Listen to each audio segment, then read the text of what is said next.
everyone, I'm Sophia with Awaken Catholic, and this is Awaken the Saint. Today we celebrate the feast of Saint Joan of Arc, who for many is a figure who needs no introduction. Joan was born in a little village in France in 1412. She was a sweet child, humble and devout, but unbelievably brave in a way that surprised her childhood friends. By the time she was a teenager, the 100 Years' War, a struggle between the French and the English, had been going on for some time. The morale of the French was at an all-time low, and the throne of France was on the cusp of being given up to England. In the midst of all of this, Joan, a simple village girl who could neither read nor write, was receiving visions and hearing voices of saints. These voices were instructing her to liberate France and put the true king on the throne. Joan herself could hardly believe these commands, but at the insistence of the voices, she set out and did as she was told. Joan had difficulty convincing French officials of the importance of her mission. Everyone doubted her and thought she was insane, but she knew things that couldn't be rationally explained.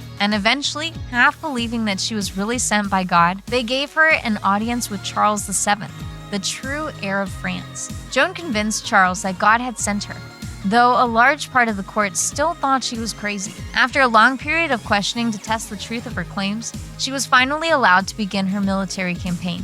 In matters of war, Joan proved impossibly skilled. The French officers who advised her were astounded at her understanding and effectiveness of her tactics. They were even more astounded when she charged into battle at the head of her troops. Though she carried a sword with her, she never used it. She was only on the fight to lead and inspire her men. And she was quite an inspiration.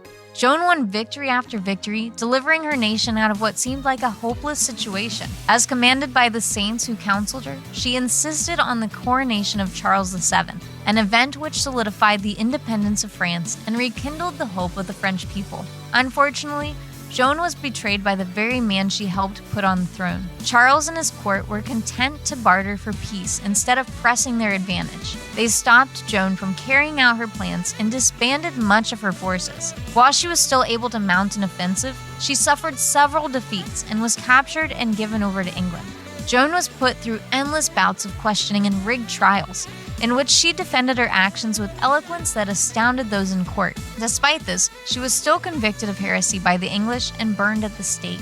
Her death didn't undo her victories, though. Within 2 years, France had almost completely repelled England and brought an end to the war. The accusations made against Joan were later corrected, and she would eventually be declared a patron saint of France. Joan of Arc is a legendary figure for a reason. As a peasant girl turned hero, she demonstrates the incredible transformative power of God.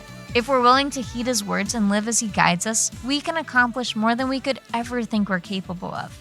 Saint Joan of Arc, pray for us.